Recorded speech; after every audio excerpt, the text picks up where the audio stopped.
Frères et sœurs, bonsoir tous. Ce soir, nous allons étudier le chapitre 3 d'Esaü. Le début du chapitre 3 raconte que Jéhovah va détruire tout ce sur quoi l'homme s'appuie. Jéhovah va tout détruire. Par exemple, certains s'appuient sur la force. Alors, tout ce qu'il a bâti sera détruit. Certains s'appuient sur les chefs. Alors, Dieu va détruire les chefs. Certains s'appuient sur les idoles. Dieu détruit les idoles. Cela signifie que Dieu va détruire tout ce sur quoi s'appuie l'homme.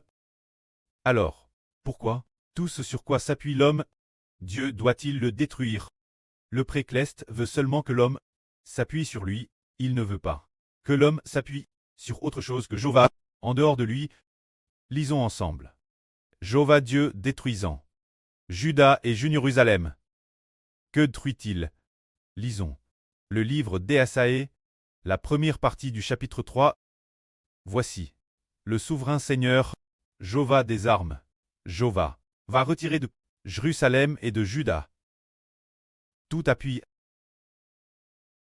et toute ressource, tout appui de pain et tout appui d'eau, le hachereau et le guerrier, le juge et le prophète, le devin et l'ancien, le chef de 50 et l'homme considère, le conseiller et l'artisan habile, et le magicien expert, se dire que Dieu va retirer tout cela. Pour quelle raison? Le précleste veut faire comprendre que si l'homme s'appuie sur le autre chose que Jéhovah, son cœur soignera de Jéhovah. C'est pourquoi Jéhovah Dieu va retirer tout ce sur quoi l'homme s'appuie ici. Dieu dit encore, je leur donnerai des jeunes gens pour chefs, et des enfants domineront sur eux. Le peuple s'opprimera l'une l'autre. Chacun opprimera son prochain et son voisin. Le jeune homme bravera le vieillard, et l'homme de rien, l'homme honorable. Si un homme saisit dans la maison de son preux son frère en disant « Tu as un habit, sois notre chef, prends ses ruines sous ta main. » Ce jour-là, l'autre jurera en disant « Je ne saurais être un de saint, car il n'y a dans ma maison ni pain, ni vêtements. Ne m'habissez pas, chef du peuple. » Alors, pourquoi Dieu a-t-il ainsi laisse le royaume de Juda et Jérusalem tomber en ruine? Parce que ils ne s'appuient pas sur Jéhovah. Ils ne considèrent pas Jéhovah comme leur Dieu. Au contraire, ils se sont tournés vers d'autres dieux et se sont appuyés sur la force et la richesse de l'homme. C'est pourquoi Dieu va tout détruire. Tout ce que l'homme a construit, tout ce qui ne s'appuie pas sur Jéhovah. Jéhovah le détruira, tout comme le prêt dans le livre de Zacharie a dit tout particulièrement concernant le frère Ashber.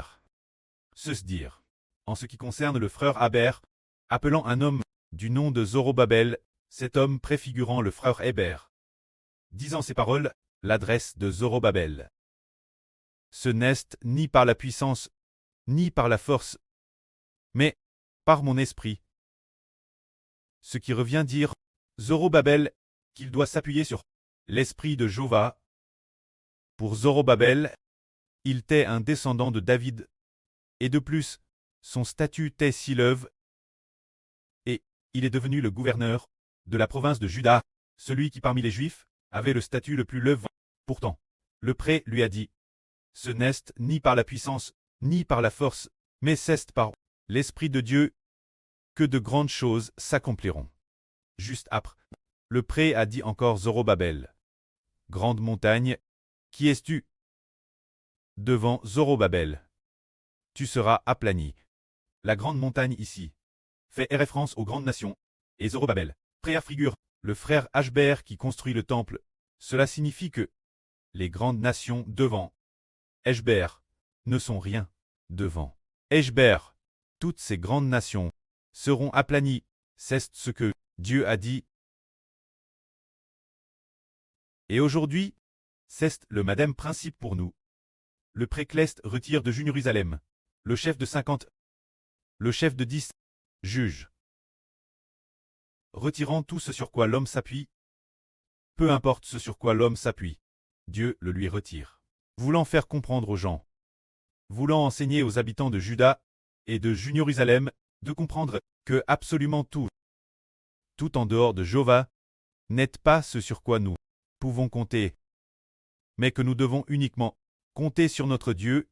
C'est pourquoi Jéhovah, Dieu a dépouillé Juda et Jérusalem.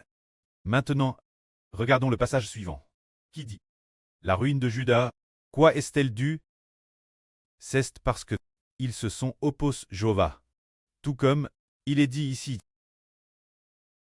Jérusalem chancelle. Et Juda scroule. Parce que leurs paroles et leurs actes sont dirigés contre Jéhovah. Irritant. Les regards de sa majesté. L'aspect de leur visage peut leur reprocher leur tort. Ils sont comme Sodome. Ils proclament leur pchash sans le cacher. Malheur eux, car ils s'attirent le malheur. 1. Dites aux justes qu'ils seront heureux, car ils jouiront du fruit de leurs œuvres. Il est dit ici que Judas croule et Jérusalem tombe, parce que leurs paroles s'opposent Jéhovah. Leurs paroles, comment s'opposent-elles Jéhovah? Leurs paroles vont juste louer les idoles, jusqu'adorer toutes sortes d'idoles. Leur façon de parler et d'agir, leurs paroles sont toutes ennemies de Dieu. C'est pourquoi ils ont provoqué la colère de Dieu. Dieu a fait scrouler Juda et tomber Jérusalem. C'est pour cette raison. Regardons maintenant. Avant le frère Ashbert, quand il ne connaissait pas le Seigneur, tout ce qu'il construisait a été détruit par Dieu. 3 créations d'entreprises consécutives. Chaque fois, les pertes étaient plus grandes. Pour finir par tout perdre, et très crible de dettes, parce que ce moment tel il ne s'appuyait pas sur Jéhovah, mais comptait sur l'argent, ou bien sur les ressources humaines, ou les capacités humaines. C'est pourquoi tout a été détruit par Dieu. Pourtant maintenant il s'appuie sur notre précleste Jéhovah. Parce que le frère Ashbert appuie sur notre Dieu Jéhovah. C'est pourquoi Dieu Jéhovah a grandement béni le frère Ashbert, faisant en sorte que le frère Ashbert, tout ce qu'il fait, soit sous la grande bienveillance et la grâce de Dieu. Cela nous dit que l'homme doit s'appuyer sur Jéhovah. S'appuyer sur Jéhovah. Jéhovah bénira cette personne. C'est pour nous faire comprendre qu'il faut s'appuyer sur Jéhovah. Cet après-midi, le frère Ashbert le soir, pendant sa prière, pendant la prière de l'offrande du soir, a prié sans le vouloir. Pour quelqu'un, cette personne est un présentateur du journal Telvis. Ce présentateur s'appelle Kang Hui.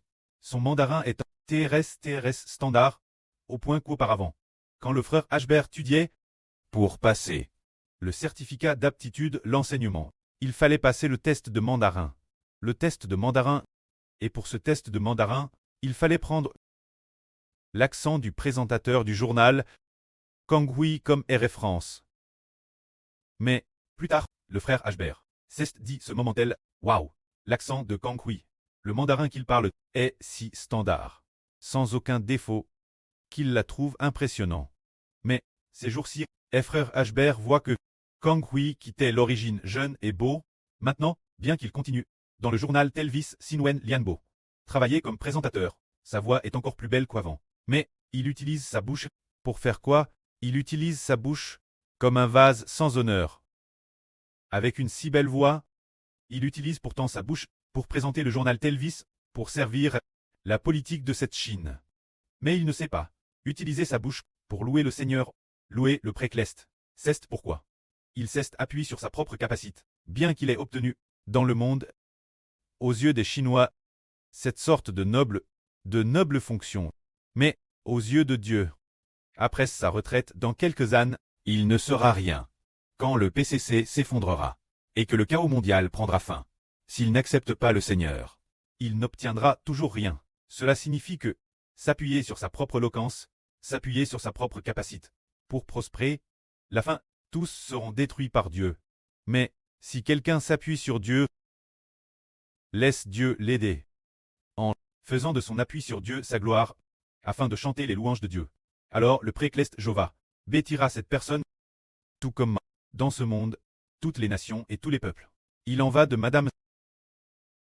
Les prêts fondateurs de ce pays. Ils ont BTI, les royaumes du monde. BTI, les royaumes du monde. Mais l'existence d'un pays ne dure au plus que quelques cycles. Et au plus court, peut-être seulement quelques années avant de s'effondrer. Ils ont utilisé leur propre capacité pour bâtir des nations, vers le sang de beaucoup de gens, sacrifient des vies, pour finalement établir une nation.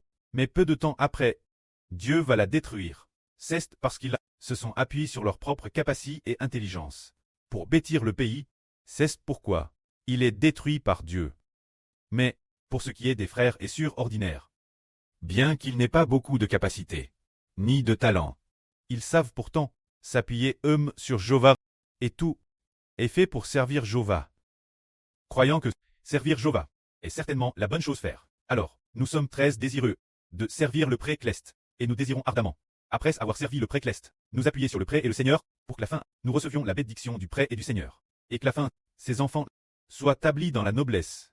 Ceci nous montre que, si quelqu'un s'appuie sur l'homme, alors Dieu le détruira. Si une personne s'appuie sur Jova, Jova la bâtira. Tout comme l'ancien royaume d'Israël. Quand le royaume d'Israël voulait s'appuyer sur le pharaon d'Égypte, pour résister au roi Nabuchodonosor. Mais, quand ils se sont appuyés sur le pharaon d'Égypte, Dieu a envoyé le roi Nabuchodonosor. D'abord détruire le pharaon, d'abord affaiblir la grande arme d'Égypte, la rendre faible. Madame l'arme égyptienne ne pouvait plus céder elle-même. Alors comment pouvait-elle aider le royaume de Juda? Madame la grande arme d'Égypte et tombe aux mains de Nabuchodonosor. Alors comment le royaume de Juda pouvait-il encore compter sur l'arme égyptienne pour vaincre le roi de Babylone? Nabuchodonosor. Le précleste voulait enseigner au roi du royaume de Juda, ainsi qu'au peuple de Juda, de comprendre et de savoir qu'il ne faut pas s'appuyer sur les armes trangres, ni sur ses propres forces, et encore moins sur les idoles. Car, si, ce sur quoi l'homme s'appuie, n'est-ce pas Jova détruira tout cela. Tout détruire, nous devons voir, dans ce monde, combien de personnes s'activent et travaillent dur. Dans tout ce qu'elles font, sur qui s'appuient-elles? Elles s'appuient sur leur propre capacité, pour gagner de l'argent, mais le pré les laisse souffrir amèrement. Pourtant nous, ces enfants, ne dépendons de personne, ni des gens de ce monde, mais simplement, nous fixons nos regards sur notre Seigneur crucifié, Jésus-Christ. Au nom du Seigneur Jésus-Christ, nous recevons l'amour de Dieu, et finalement, nous sommes lèvres par Dieu la noblesse. C'est ce que Dieu nous enseigne en disant « Ne vous appuyez pas sur l'homme, car l'homme n'est qu'un souffle dans ses narines. Ne vous appuyez pas non plus sur les grands. » Par exemple, dans le monde, de nombreux fonctionnaires en Chine s'appuient sur des fonctionnaires plus lèvres, s'appuient sur certains dirigeants centraux, qui l'aient cru. Ces dirigeants centraux se sont effondrés en premier. Et finalement, ceux sur qui ils s'appuyaient se sont effondrés, et ils s'effondrent eux-mêmes. Cela nous dit, ne vous appuyez pas sur l'homme, mais plutôt sur Jova qui peut diriger toutes les nations et tous les peuples, et qui tient leur souffle de vie. Que la gloire soit auprès et au Seigneur. Amen.